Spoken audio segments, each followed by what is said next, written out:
Great. So thank you once again for joining me this evening. And for those of you that don't know me, that are either here or watching the recording, I'm Bronwyn Hudson, founder of Fuel Your Wellbeing, mummy of 4 kids. We've just been chatting before I started the recording about life in lockdown. And so many of you are in similar situations to me with kids at home. I have a trained in functional medicine, Masters of Science in Personalised Nutrition, and just a huge passion for helping people connect the dots between food and mood, or the way that nutrition affects our mental well-being. So that's what brought us to this book club. We are on week 4 of The Better Brain and onto the final section. Really cool section, this one. I mean, I know when we spoke with Bonnie in the first week, she said how Chapter 12 is her favourite, where they set out their vision for the future. And it's nice that comes into here. We get to see how this research turns into what we can do for our own mental well-being using nutrients, and what that could look like for supporting the mental well-being of populations as well. So I think it's a really exciting book. So chapter 8 is the first bit of this section, food first, eating well. Let's see if I can find it. Eating well, Mediterranean style. So I really like here, it starts with a quote from Michael Pollan. Have any of you come across Michael Pollan before? So what I love, it refers to his book In Defense of Food and Eater's Manifesto, but after that he wrote this really, I don't know if you can see, this is just a really small tiny little book. It's called Food Rules, an Eater's Manual, and they are literally like each page is picture and a food rule. This one was eat like an omnivore. And then it just gives an extra explanation. Whether or not you eat any animal foods, it's a good idea to try and add some new species, not just new foods to your diet. So new species of plants and things as well. But his whole idea of setting out initially to write a book on how to eat well, he narrowed down to 7 words. Eat food, not too much, mostly plants. I'm not sure if that's the order it goes in. Yeah. Eat food, not too much, mostly plants. And then he goes on and has like chapters of the original book actually going into what food is and how much of what we buy in the supermarket wouldn't be classed as food. It's food-like substances. And I think actually in this book, they refer to about a figure of about 2/3 of foods in the supermarket are what would be classed as highly processed foods. So, you know, what Michael Pollan came down to was this whole idea that it's about eating real food, real nutrients, not overeating, so not too much, and this big focus on plant-based foods, whether or not you eat animal products. Alongside that this was an overarching guidelines that we could all follow. And what I love is that so many people that come and work with me are confused about what to eat. They've heard so many different food paradigms, and yet I love how simple this is. This is something we can all follow. Eat real food, not too much, and lots of different plant foods and all of the variety that brings to our diet, that creates a nice diverse microbiome and all of the work that those bugs will do on our behalf, and just a whole nice range of micronutrients as well. So lovely way to start. And in fact, I think on the next page, they talk about how and Dr. Andrew Weil talks about true food as opposed to real food. And I thought that was a lovely term as well, to think about it. So Mediterranean style, there's a lot in this chapter, but really the Mediterranean style, the Mediterranean diet itself is probably the most studied dietary paradigm for all sorts of reasons. So a lot of the time we link the Mediterranean diet to heart health. There's a lot of studies looking at this way of eating and the lifestyle often that goes with it, as being supportive of different areas of our physical health, particularly that heart health part of it. But there has been 2 in particular very high quality randomized controlled trials. Now, dietary trials are so hard to do. That's why Bonnie and Julia have focused there. They talk about it as being their proof, it's their proof of concept, really, using supplements, because dietary trials are very hard to run and to blind. But there is probably the most famous food trial looking at mental health was run by Dr. Felice Jacka and her team at Deakin University. They have a Food Mood Institute at Deakin University in Australia, and they ran a trial called the SMILES trial, so very easy to look up.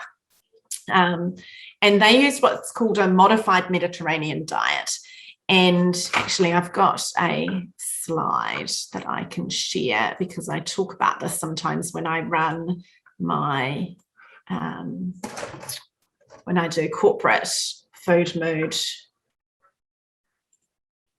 Okay, I'll share it with you in a second. When I do corporate food mood presentations, I have a slide here that I'll just share with you now, which shows the modified, they called it a ModiMed diet. So it stands for the modified Mediterranean diet. And it was really just modifying the standard Mediterranean diet to suit Australians, which as a byproduct really suits the New Zealand and the English ways of eating as well, because we have very similar dietary patterns in all of those countries. So you can see here that the SMILES trial, I'm just looking at the screen over here, after 3 months on the modified Mediterranean diet, 32% of the intervention group no longer met the criteria for depression. So everyone on the trial did beforehand. And then there was another very good trial as well, using the Mediterranean and modified Mediterranean style diet, but also included supplementing of omega-3s, and that was the HealthaMed trial. And they had really similar results to the SMILES trial. And then after the trial was ended, they did a follow-up another 3 months after that, and they found that those results had stuck. So what that tells me is that it's a way of eating that people found sustainable as well. It wasn't like a diet that they'd fallen off 3 months later because it was too complex or too hard to live alongside their normal life. And what we also found was that in those studies is they found that the more the diet improved, the better the results were for the individuals as well. So the closer they got to this real modified Mediterranean diet, then the closer the better results they got. And you can see from the pyramid here that it's a reasonably straightforward type of thing. There's lots of whole grains, fruits, vegetables. I mean, you're looking at 6 serves of vegetables and 3 of fruit a day. So you'll know why I constantly talk to my clients about increasing the fruit and vegetable intake. There's some dairy, some olive oil, some nuts, and then 3 to 4 serves of legumes a week. Some lean red meat is included, fish at least twice a week, poultry 2 to 3 times a week, up to 6 eggs a week. And then there was room for extras as well, which we all need to, I think we all need to include. I often talk about how I'm not a perfectionist with anything, including my diet, and it's nice to have room for some extras in there as well. So that's sort of some of that real research basis, although the authors of The Better Brain, Bonnie and Julia, haven't themselves done dietary research. Their first recommendation is for a Mediterranean style diet, because there is this other research out there that is very robust and has shown some really exciting results. So it's interesting. I know they get into it near the end, but in chapter 12, where there is laid out the plan, but I also very much advocate for a food first type approach. So starting first with this stuff, how do we look at what we're eating? What can we get into our diet that way? Because sometimes if we go straight for supplements, it's a little bit like going straight for medication. We're looking for a quick fix. And the most sustainable long-term results are when we're actually making the changes ourselves to our entire lifestyle and way that we view everything to do with our health and well-being, and making little steps over time that add up to these real sustainable changes. So we need to, really be motivated by that. And I know for me personally, when it comes to making choices about what I eat, I'm much more motivated by thinking about how it's going to make me feel than I am about how am I going to feel while I eat it? How am I going to feel in a couple of hours' time? How am I going to feel tomorrow? Versus what impact is this going to have on my weight or how I might look? So I'm much more motivated about eating for how I would like to feel than eating for how I would like to look. And I think for far too long we've equated health with slimness, and I very much think that we can be healthy at a variety of sizes. There is a very guide to a health at every size approach with that. So anything that stood out for anybody when they went through chapter 8 around here, or anything that they would like to mention at this point? I know we're having questions at the end, so there might not be anything coming up at this point. I'll just go through and see what I naughtily drew on my book. Has everyone drawn on their books yet, or are you still just finding it? Look at all those shaking heads. There's a few nods and a few shakes. I've got a real urge to, but I'm too scared to. It feels so good. It's like wrong. Breaking the rules. And then I keep thinking, but if I lend the book to somebody, and then I just think, well, maybe I just shouldn't lend it. And I'll just buy them their own copy. Share the love, but they can have their own copy to draw on. Absolutely. Yeah. What I liked about this chapter is they went through some of those, start with Mediterranean, but they've gone through some of those really popular other dietary approaches that people go for as well. So, for example, what about gluten-free or casein-free, and looking at that. I think the key point that they pointed out, actually, though, I definitely agree with, probably because I am a qualified nutritionist, is that it's worth working with a qualified nutritionist if you're making these kinds of changes to your diet, just to make sure that you don't inadvertently end up actually deplete, with nutritional deficiencies, because you've switched out some nutrient-rich food for some cardboard makeups to go with it. Vegan, vegetarian, I get asked about this so often, and I think it's something that I'm seeing more and more and more people moving towards, with not just a plant-based diet, but really still looking at these vegetarian and vegan diets. And in terms of mental health, this research is still just not quite there that this is the way to go. So I can't fully advocate for that for a mental health diet at this point in time, unless it's done really well with supplements. So we know particularly iron, B12, these are really, really key nutrients for mental health. And any trials looking at these dietary patterns and mental well-being are really conflicting at this point. So there's some that seem to be in favor and others that are absolutely the other direction and showing that there's higher risk. So the science just isn't there for yet. Obviously, there's always conflicting research, and we always have to make some form of judgment around this. But this is really still very much hard to work through at this stage. So, and I think they feel very much the same at this point. Page 189, we can't advocate for an exclusively plant-based diet for optimal mental health, knowing that the scientific results have been inconsistent.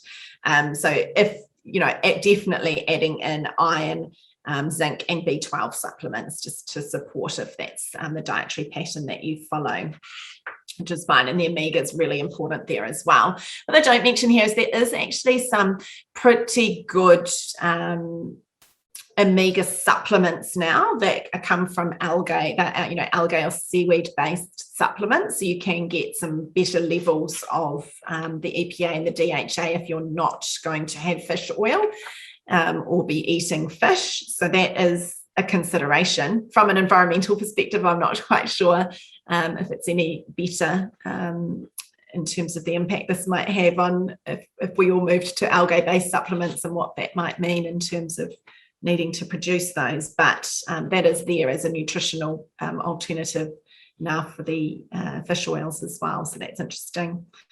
Keto diet as well. Obviously, there is lots of interesting research around the keto diet for a variety of different health reasons, but very, very limited for mental health. So very hard to know what's going to, whether that's really beneficial or not.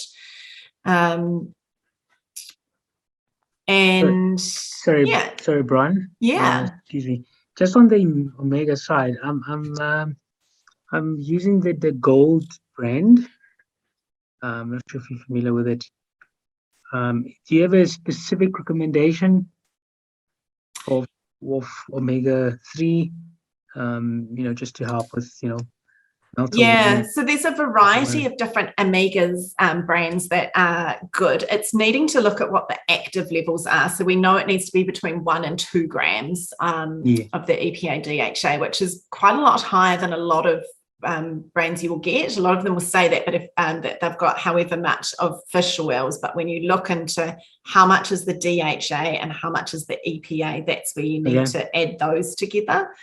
Between 1 and 2 grams of those. And then the other things to consider with your fish oils is purity and how they're produced as well. So I can definitely give some recommendations at the end because we move into that supplements chapter as well around, what sort of some good brands to use. I also can send links to practitioner-only products as well. Cool. Along those lines. So the DHA and the EPA, so they are the two different, there's a lot to go into with, done a lot of research on these, but they're the abbreviations for the long names of the supportive omega-3 fatty acids. So there are things that we often get from fish oils. There is some foods as well. We need a nice balance between omega-3 and omega-6 and omega-9s in our diet, but typically in the way that we eat, we get lots of omega-6 and 9 from our diet and very, very little omega-3. We're only going to get that from fish. You can have like flax seeds and chia seeds and things, but the body needs to convert from the form that is, so it's normally in the form of ALA in those foods, and then the body needs to convert it, and it's quite hard for those conversions to happen. So we're not particularly good at making those conversions. Often there is a need for specific supplementation there. So, of course, it wasn't at all studied in Bonnie and Julia's trials because of they're taking the multi-nutrients in a capsule form, and you can't really combine your multi-nutrients in a powdered form or in a dry form and an oil. So that's where the HealthyMed trial was quite interesting, because they did the diet change to the modified Mediterranean diet, as well as omega-3 supplementation alongside there. So that was kind of the two elements that we know are quite important for brain health. If you took a powder one, that like the EMP, you wouldn't need to then take a fish oil. Well, right? Sorry, I'm just going to try and find my screen again. There you go. Well, they're different things. So, say you were taking the Empower Plus or one of those broad spectrum micronutrient formulas, they don't contain any of your omega-3s in there. So they are, so they are separate. So some people can benefit from the fish oil addition alongside those as well. And that's where I quite like, chapter 12. It's like, first you start with diet. If that wasn't really cutting the mustard for you and you're not seeing an improvement in mental health symptoms, then the next thing would be to add in some broad spectrum micronutrients. And then if that's not cutting the mustard, you'd add in your omegas. And then if that's not cutting the mustard, then that's when it's really useful to bring in counselling, medication. But, I really like that they've put these as the frontline things. And the bits that I really related to, and I guess it goes either way, especially in terms of the counselling. But we talked a little bit in week 2 about how I have found sometimes for people to be ready to make dietary change, the medication has been very, very useful. And yet they reference in here that sometimes for people to engage in the counselling and to really get benefit from that, having the nutrients on board first and having made those changes is really, really helpful. So I think that sometimes we just need to know that sometimes we need to layer these things up. So the omega-3s is definitely one of those things that could be layered in on top of the broad spectrum micronutrients as well, in answer to that question. If you are struggling to get fish in, I would recommend, especially if you do have any concerns around mood, cognition, brain fog, any of those types of things, that's where your fish oils can be very, very useful. I also do recommend them during pregnancy, certainly from second trimester onwards. Sometimes they can be tricky in first trimester when you're feeling a bit icky anyway, but very important for baby's brain development. And what we are seeing now is that even that's such an important period for epigenetics and how we're setting up babies for their long-term health. And in fact, especially in the instance of female babies, we're actually, because they're born with all of their eggs that are eventually going to be your grandchildren, the health of all of that developing in utero shows just how important that time is for programming health across generations. So it is really interesting. And there is lots of other, so the brain changer is another, sorry, my light's really bright, is another really interesting book to read. This one is written by Professor Felice Jacka.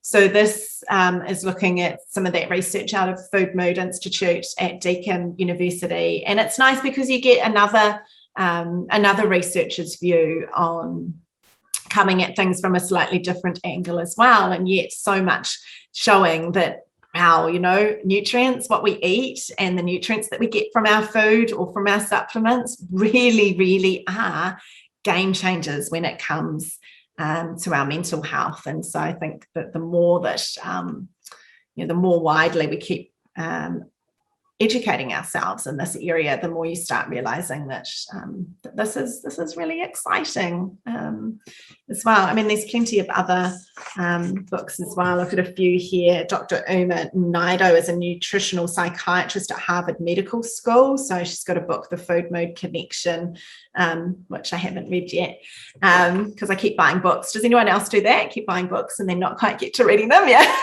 Maybe I need to do a book club on all of these, and then I will I'll have to read them each week before I talk to you. And thank you, Nina.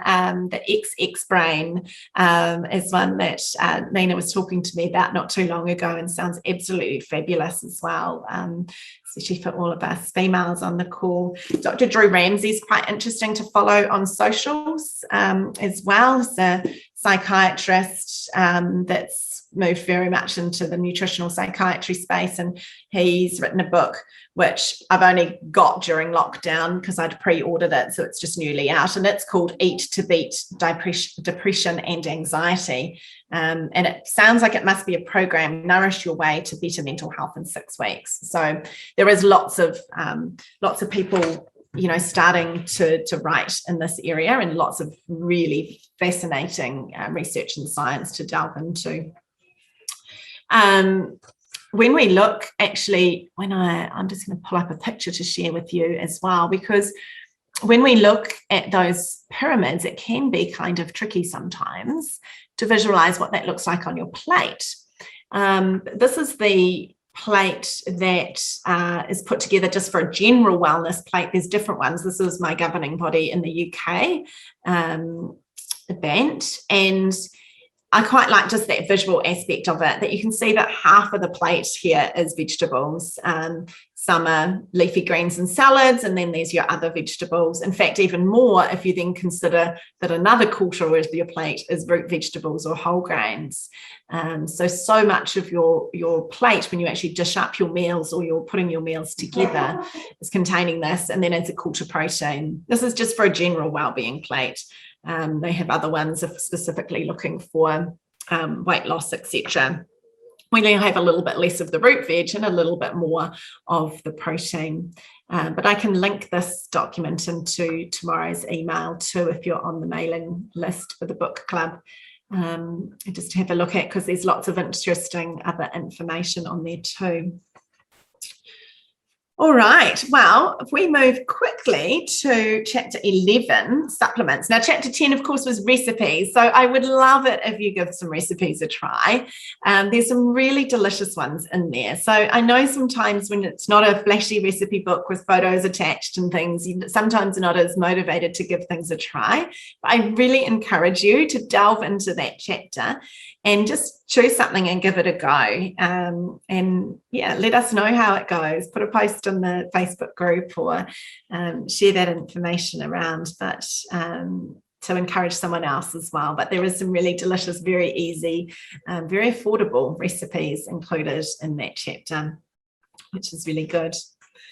All right, so supplements, page 257. I really do like this here because people often do share blood tests with me, and in fact I often refer people to their doctor to get blood tests done, and it is a useful starting point for a lot of things. But just here saying that family doctors usually decide whether to recommend supplements based on the results you see in your blood work. And what they just were saying here is that in their trials, 72% of participants wouldn't have been included, wouldn't have got into the trial if deficiency from blood tests was a criteria for being included.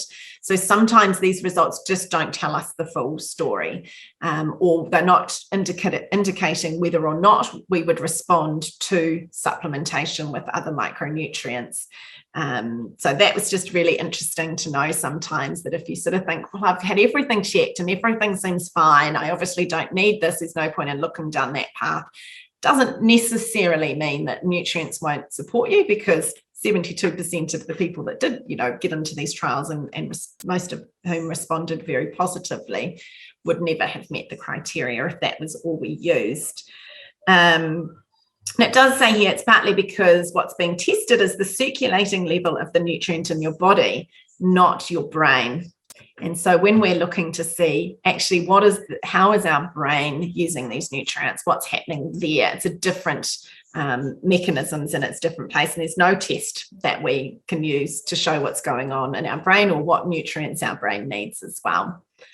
Page 259 does refer though to urine testing and the potential benefit for organic acid testing, which is something that I do use in clinic. Nice, easy test to do, get sent off to the US to be sorted out, comes back, takes a few weeks, but can be quite useful just to give us some other markers that could indicate what's going on there, including some neurotransmitter markers, which are really important. Those are our, serotonin and GABA, etc. So there is, I guess, the thing there is that testing for what is going on in your brain is actually pretty challenging to do. So sometimes it is a matter of needing to give things a try and seeing if that's what works for you or not. And we talked a little bit with Julia last week, but page 261, just talking about finding the right supplements and the difference of what you get over the counter sometimes compared to using a more professional supplement. And I find this accounts to so much of what I do.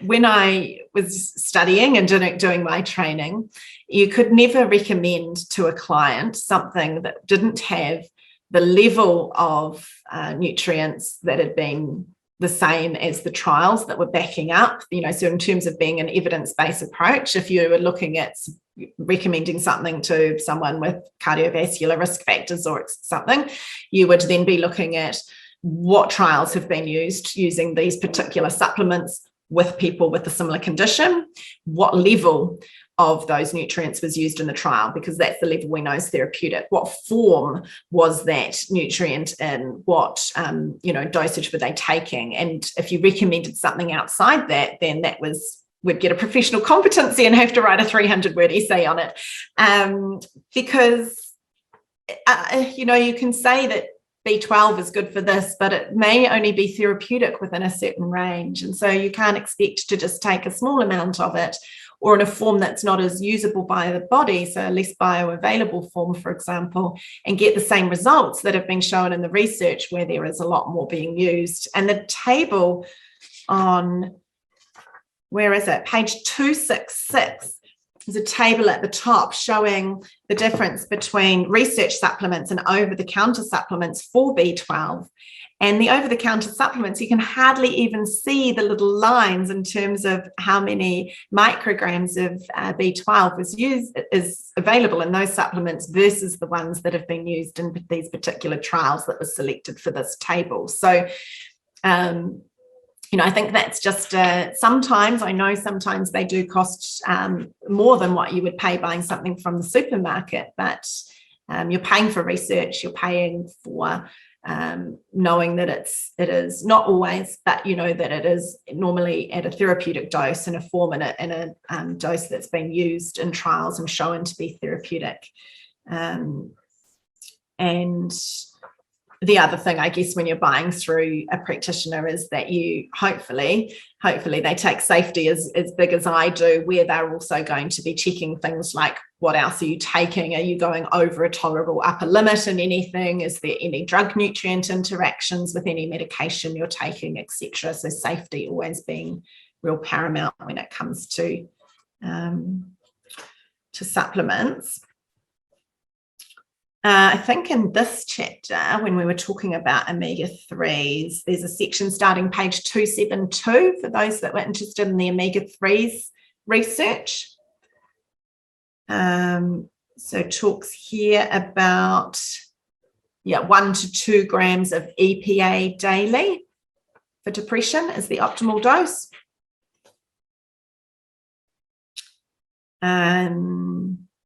Needing to check.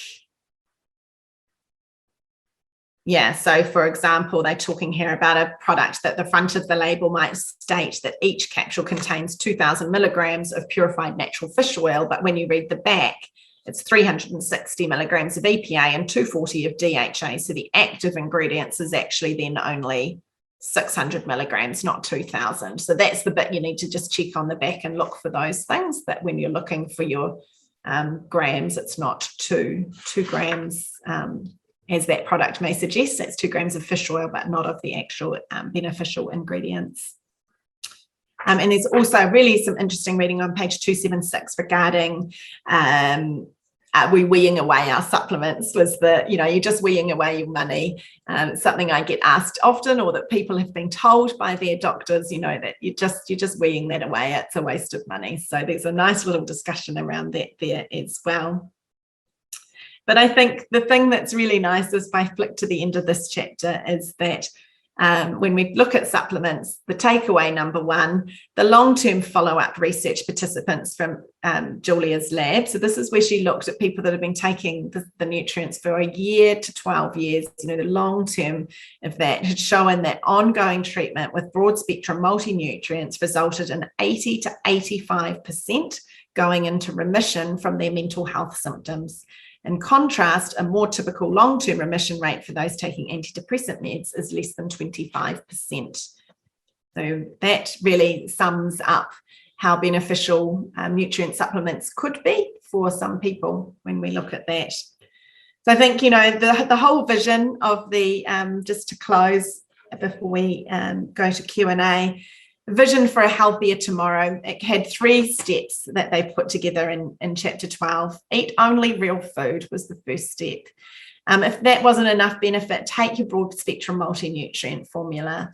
And if you're still not benefiting from the diet and the supplements, then that's when they would see that that's where the referral to counselling, possible medication and family therapy would come in. Not that those things aren't important and included, but just that they were, their view was that putting those things, these dietary measures in place first makes sense as a good starting point. And that's really the bit I'm going to read to close, page 294. Notice also we don't say never take psychiatric medications. Denying that some people benefit from psychiatric medication at certain times is just as narrow-minded as denying that nutrients sustain healthy brain activity. So, it's very much it's something that is validated that they can see is very important. And we've had quite a bit of discussion on that through the book club. Knowing that pre-treatment with nutrition and supplements helps with resilience and clearing people's brain fog is why we urge mental health clinics to begin all new referrals by educating about nutrition and mental health, teaching them to shop for whole foods, and even holding cooking classes. Based on the studies we described in chapter 4, we'd predict that at least 1/3 of their referrals will no longer need additional mental health care. Given that all our mental health resources are stretched very thin, isn't this a good news story? Indeed. All right, well, before I turn the camera off for our Q&A that we can have more in a more relaxed format, I just want to say that's it for the book club, but hopefully this will not be the only free education series that I run. So if there's anything in particular that you would like covered or put together, then please let me know, because I would love to be sharing information that you'd like to hear, and this is just a lovely format for doing it. Also, of course, if you've enjoyed book club, please do let me know. It'd be great to get a few little testimonials or comments, or even a little short video testimonial to let me know what you've enjoyed and what's been beneficial for you from this time. Also, if you haven't joined the Facebook community, Connecting Food and Mood, that's where I'll be continuing to be sharing this sort of information ongoing, because this is my big passion area, and I'd love to get conversations going in that group as well. So please do come along and join and participate in there. And of course, if you'd like any personalised support, reach out to me. Website is www.bronwynhudson.com, and on there you can book a 20-minute free consult if you just want to talk through what working with me would look like, and if you would like any personalised support on diet, supplements, etc., to support your thriving mental well-being. And of course, I can work alongside your GP or other prescriber as part of that process as well. So please feel free to reach out. But thank you very much for being part of the book club, and I look forward to seeing you at our next events.